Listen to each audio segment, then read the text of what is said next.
By becoming rich. Take all your money, buy Bitcoin. I say when we sell. Wake up every morning and say GM.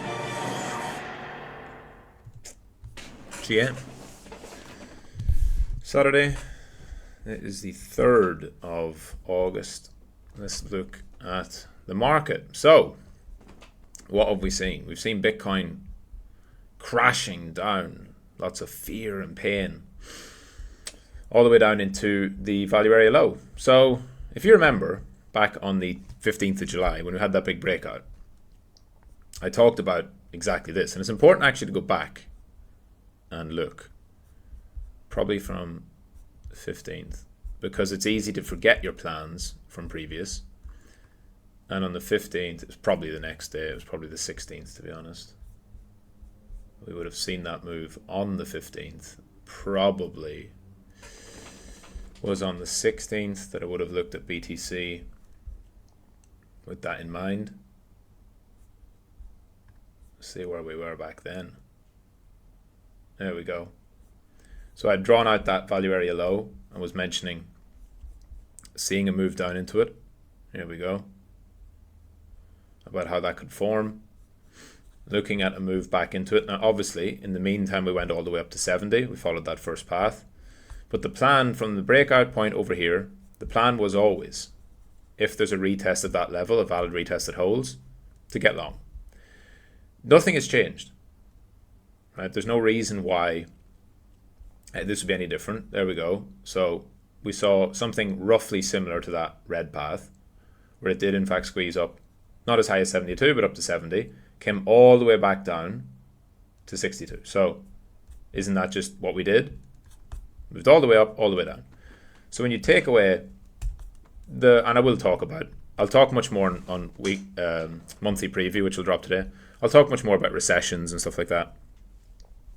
But if you're just looking at price action, I've said this for weeks and I'm going to stick with it. This is the area where price gets weak, and this is where it gets bad. If it breaks down below 61.2, 61.5, whatever, just this area that I'm looking at, that's where it gets bad. And otherwise, this may well just be a retest of this breakdown area, push down, take out those stops, and that's really all it's done. From the breakout candle here, and you would have had people getting long on the second break, and what's happened is it come down, touched off those stops. Now, I'm not going long yet. There's absolutely no reason to get long here in a downtrend whenever price is not showing any signs of a bottom yet, even on low time frames. But if I saw something like this in around this area, that would be the exact area I would expect to see a bottom form, and I'd be looking at that as actually a higher low. That'd be fine. That'd be one of the potential re-entry points.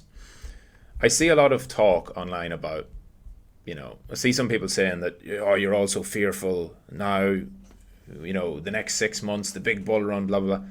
It's just a bunch of dickheads with their stupid cope posts, because all they've done is bull post. Like, all they've done is bull post at every local top.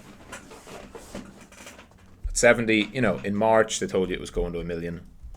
Like, they're bull posting here, here, and bull posting there again. And now that it's dropped off, they're like, why are you giving up so soon? It's like, fuck off, man. Like, people on Twitter are just absolute morons.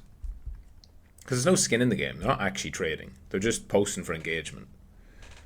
And they know that it's a low-risk bet, right? It's a low-risk bet to say, buying the dip here, because they're not actually buying the dip, right? They don't show that they're buying the dip. They don't ever talk about where they actually buy and sell. They only talk about things post the event. But it's an easy bet. So if you see this today, if you see a lot of people talking about buy the blood, the fear, blah, blah, blah, mostly what they're doing is taking a long shot for engagement. That's all it is. It's just a bet. Because what happens if we turn around and moon? What happens if this is the bottom? Well, they go back and they retweet that post and they say, see, hope you bought the dip anon, and it's just the dumbest shit. So, there's absolutely every valid reason to have caution here. Now, the problem is that I see is that people are either taking this as a sign that the bull market's over from what they've seen on that online in the last couple of days, or that it's just a shakeout and have to moon right away. It doesn't have to be one or the other, right? Nobody knows. The market doesn't know. If there's an actual recession, things will get a lot worse. If there isn't a recession, things will get a lot better, because the Fed are going to come out and they're going to cut rates. They're cutting probably too late, but they're going to start cutting rates. They're going to start supporting the markets. The Treasury will probably run down the TGA, and they're going to pump money into the markets and into the economy to try and rescue it.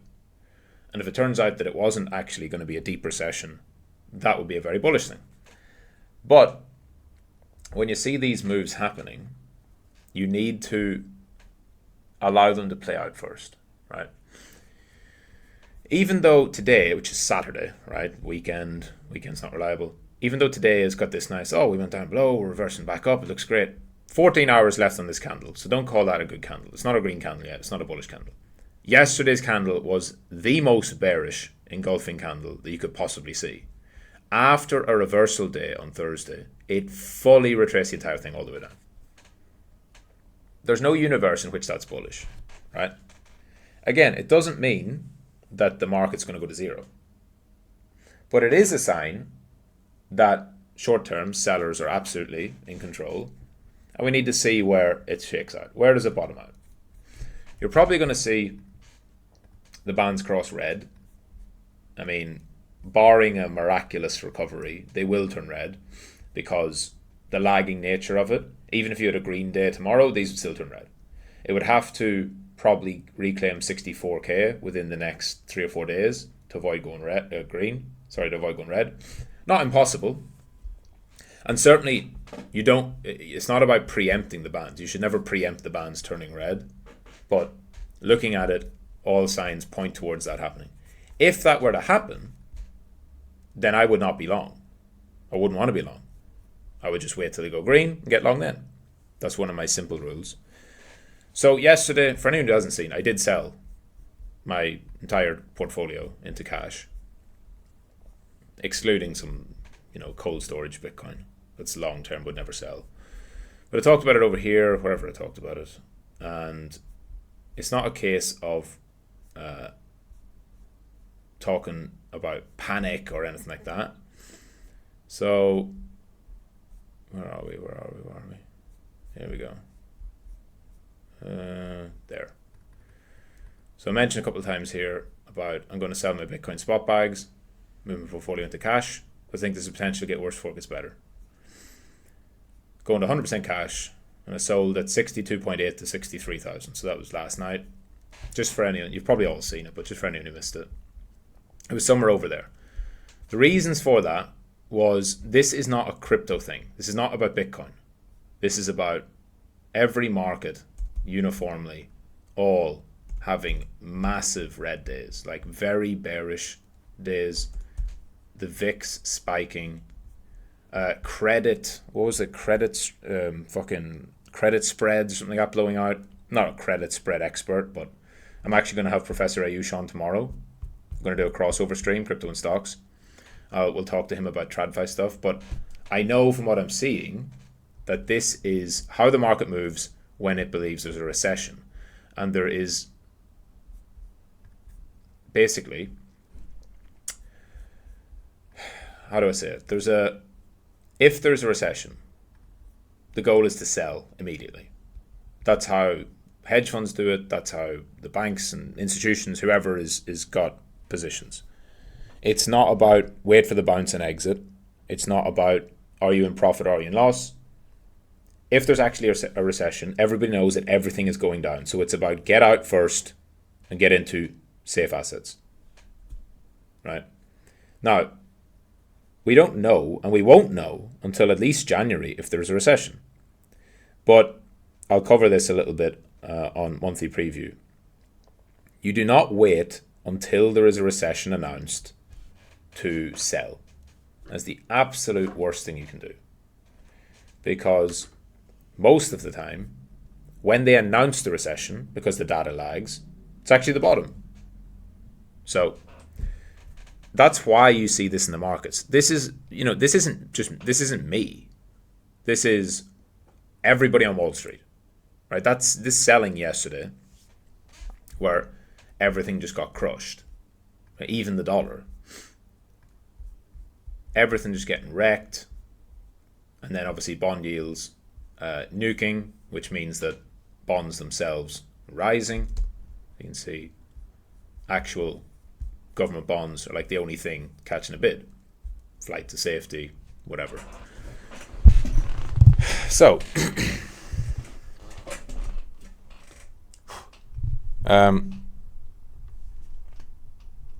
if it's a little bit like this, right? So I'll go back and I'll show you. I'll show you like what I mean. It's a little bit like COVID. It's not going to be COVID. It's not to the same magnitude as COVID, right? Of course, definitely not. I don't see any reason why there'd be anything remotely approaching a COVID-style crash. But of course, I suppose you never know until you know, right? Never say never. I am not correct. Right? I don't know if I'm right. I don't care if I'm right. The type of move that we're seeing could be the start of something bigger, right? Whenever Bitcoin was there in Feb 2020, the bands were not red. That's only in hindsight you can see it. It was actually very similar to this. You can actually see this if you go replay mode. So here, Bitcoin still looks fine. Play it forward, that's still fine. Play it forward, bands are still green. Play it forward. Only after the end of that candle, bands turn red. Right? And it's not even about the bands. It's about what comes after. This did lead to a significant lower move before things went higher. I don't think this is going to happen, but I don't care. The market doesn't care about what I think. It only cares about what the totality of everybody thinks. And if other people are getting out, trying to buy protection, selling, dumping, whatever, it can cause a cascading effect. Even if the fundamentals and the underlying is all good, which is fine, everything's still well lined up for Bitcoin, there's no change there. Even if all that is true, you can still have a situation where markets go lower, right? Because if everybody's running for the exits, even if they're wrong to run for the exits, like in hindsight, this was COVID. In COVID, everybody was completely wrong to run for the exits, believe it or not, right? Because look at the reaction we had after and how the market moved in the days and weeks beyond that. So it turns out COVID was a big nothing burger, but at the time it could have been massive. And it was massive, obviously, in terms of short term. That's because there was so much leverage built up and there was so many offside positions that it cascaded. That's my concern here, because there's still a massive amount of leverage build up and a big cascade effect in the market here. Potential, right? There's just simply too much open interest here for my liking. I don't think we had accurate open interest data before COVID now. But there's such a big buildup of OI still that if the market is forced to go lower, you can see a lot of positions unwind. And if it doesn't happen, good, perfect. I don't want it to happen. I'd much rather we fucking hold here, push back up, and get bullish again. But the reason you take protective action is not because you want to be right. It's because if you are right, it's going to be a much bigger move. The thing I want is for Bitcoin to bottom out, put in a higher low, and moon to fucking 100k. But I know that everybody else wants that too. The thing that nobody wants is for Bitcoin to suddenly go down 20 or 30% in a matter of a week or two and force liquidate everybody who didn't exit. So it's one of these cases of panic early or don't panic at all. That's an old quote about when you see something like FTX or in March 2023, where we saw the US banking crisis. As soon as you hear a whisper and USDC's depegging, or as soon as you hear a whisper that FTX might be insolvent, you don't wait around. You take your money off, you get out of USDC, you swap into Tether, you take your money off FTX, whatever the steps are needed for each situation. You just do it. And this is the same thing. This is a case where there's a very real possibility that Bitcoin goes down a lot, which obviously will bring all the market down. And so going into cash makes sense. And if I'm wrong, I get to buy back in at 65, 66, 68. I don't care. I've been accumulating Bitcoin since FTX collapsed. Bought some at 17, was buying at 20, 23, up all the way up to 30, like all the way through there, and even bought a little bit more on this way up here. I think the last bit I bought was 48. And so, the total cumulatively of all that is below 30, because the vast majority was down here. It's probably about 28, 29 in total of the average buys across the whole thing. And so, do I care about buying? Sorry, does it affect me to sell at 63 and buy back at 66? No. In fact, I would rather just buy at 70. To be perfectly honest. Now, I would probably buy if the daily bands get defended. If they don't go red, I'll buy back in. That'll be one of my re-entry points, because I know people want to know about re-entry points. If we come back up here and it defends, what the fuck's that? Let me get rid of this.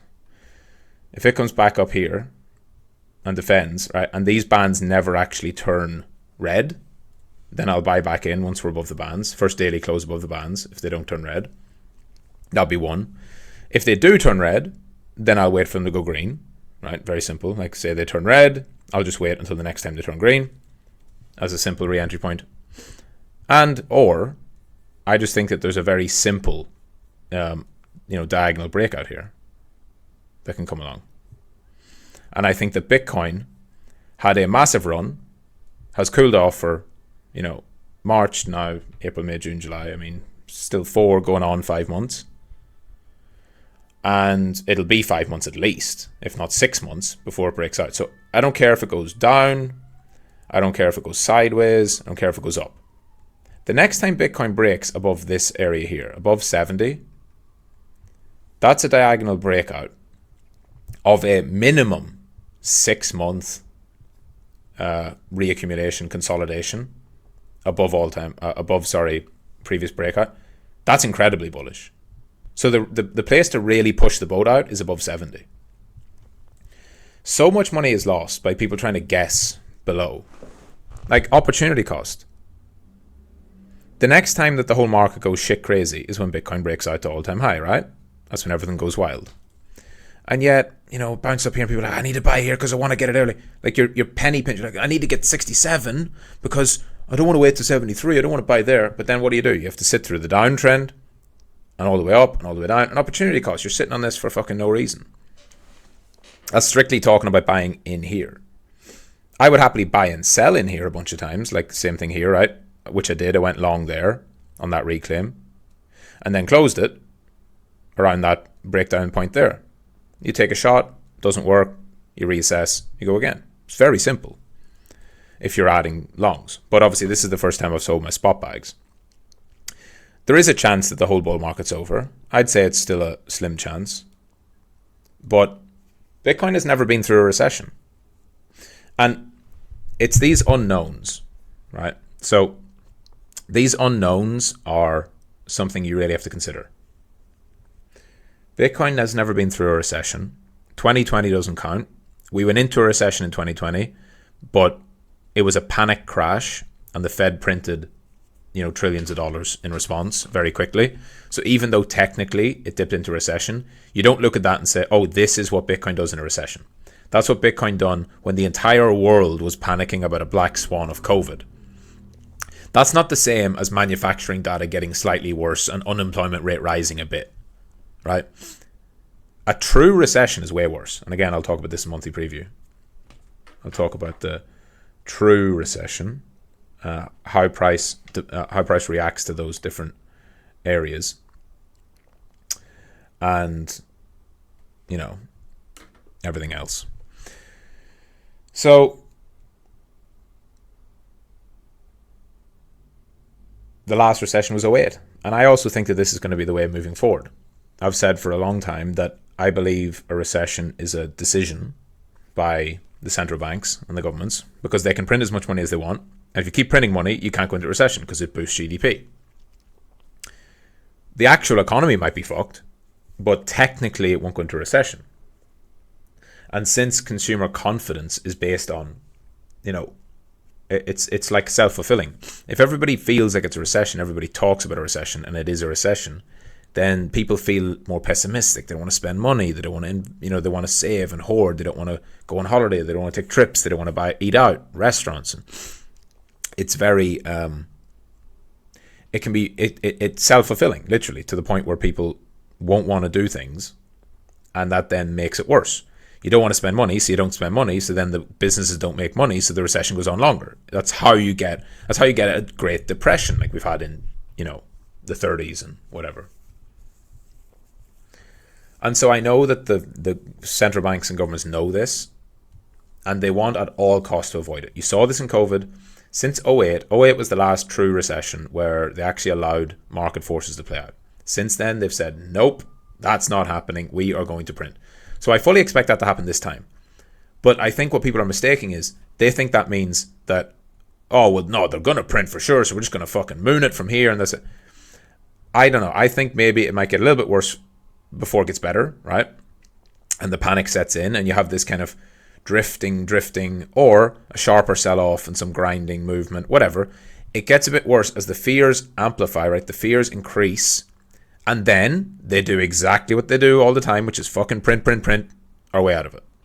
So my expectation is that, like, a little bit worse before it gets better. There's obviously a risk that it gets much worse if there's like a massive leverage liquidation, and anything in between, we'll see. We'll see what happens. So, overall, it's not that I'm like mega bearish. It's just that I see a lot of very short-term real panic risk where the markets genuinely do go down. And if that week or two that subsides and passes, perfect. We'll see how the markets react. But this is the worst time for it to happen because the Fed meeting was here. The Fed meeting was on the 31st. The next meeting isn't all the way until the 18th of September. People are like, oh, will they do an emergency cut? This is the thing. They can't cut rates till here. That's 6 weeks for the market to panic and try and absorb and try and price this in. So if they're going to come out and do a panic cut, it would only be in response to massive down moves. And not just, obviously not really Bitcoin, but Bitcoin will follow the stock market, right? Is that enough to make the Fed come out and do a panic cut? Of course not. The Fed are so fucking slow, guys. They're so slow. They're slow in response to inflation, and they're slow here. They should have cut on Wednesday, and they didn't. And now the data is really deteriorating, and now people are like, oh fuck, the Fed are behind the curve again. But they look at this and be like, what? Stock market's 5% off the highs? Cool. Right? 6% off the highs? That's not enough to make them panic. So this is the tricky part where people are like, they need to cut more, but they're only going to cut more if it gets way worse, which then leads me back to the point of, do you want to be long or short here? Not short, cash. I wouldn't be short here. I don't see any reason to be short because I think that it's very possible that this whole thing reverses. It's not about shorting this down. If you're going to actually short it, then Bitcoin needs, at least for me, Bitcoin needs to lose this value area, right, for shorts to be valid. Simple. And that is not, here we go. This old value area, Bitcoin holds that. Why short? You're short, it's like going long here. At the top of the value area, going long didn't make sense. At the bottom of the value area, going short doesn't make sense. If we get below that, well, that's when the red path comes into play. That's when shorts, if we lose 62, 61, and we aren't able to reclaim it, that's where you can look at 58, and that's where you could even look at a cascade below. But as long as it holds, it's holding. Now, I don't think this is strong, right? You don't want to see it dump. Like it took, just look at price. It took from 15th to the 29th. It took 2 weeks to make its way up from value area low to high, and it only took 5 days to make it back down. That's not a sign of a strong market. So, again, patience, let it play out. And we'll see how it goes. I'll dive deep more into it on the monthly preview. One of the things, though, I wanted to talk about for the end was this. If you remember a few days ago, I talked about Solana specifically, when Solana was up here, and I mentioned how these two paths could happen. A higher low could form either a shallow higher low or a deeper higher low, down towards maybe the point of control. And the exact thing I said, go back and check, daily levels or trade of the day, whatever, is when people start talking about, oh, it has to go back here again, that's actually a really good place for a potential higher low to form, which should show strength, which would show that we're not in this ranging sideways anymore. We're actually starting to build some strength. Now, that will take time, but this is like the first hint of it. 155 problematic, very well could see that drop down to 122, right? And I'm not saying that this is wrong or anything. It's as you start to see this become more of an accepted idea across social media, across traders, it's a good sign, potentially, right? Because we're at 150, so why are people talking about 120? Why weren't people talking about 120 or 150 when we were at 192? Everyone was talking about what? 200. I said this the other day. At this level here, everyone talked about 200. It's going to blast through 200. Now it's gone down, so they're letting the market lead them. And go, oh no, this could go to 122. Well, I would look at it and say, nope, not until 143 gets lost. Point of control, big support level. Higher low, gap fill, inefficiency, all of that should act as support. Now, if it doesn't, then yeah, down we go. And the downside cascade risks are there. Certainly not buying here. You'd want to wait until there's some signs of bottoming out and starts to move higher again. And then you buy it, on the way back up. I mean, ideally, you want to buy it above 172. If it forms a higher low, and then it gets back above the value area high, that's when you're looking at breakouts. And trading is about that. Trading is about trading from one level to another. You're not trading price, you're trading the change in price. You have to understand where your invalidation goes. If you buy here, your stop has to go like below that low because it could go all the way down. So your risk reward to get to a new yearly high is 1.96. Okay? But if you wait for a reclaim, if you wait for a higher low to form and then a break of structure like that, if you waited for a higher low to form and then you saw a break of structure and you could enter there, your stop loss could be below that low with the point of control of support, and your target to the new highs is 4.5. You have a better risk reward by waiting for some type of invalidation to develop. Just the same as you don't blindly short, right? You don't short the rising market blindly. Like when it's moving up here, you can't just short at this part, right? When it's moving down. You can't just short there because your stop has to go where? There, and then you get stopped out.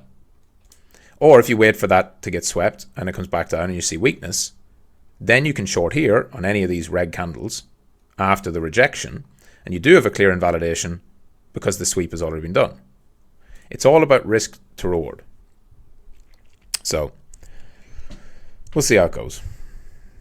That's it, GM. Big stream today. Starting the new weekend workshops. These are going to be fucking G. You're going to love these. Check out this announcement if you haven't seen it. 4 p.m. UTC. See you all then.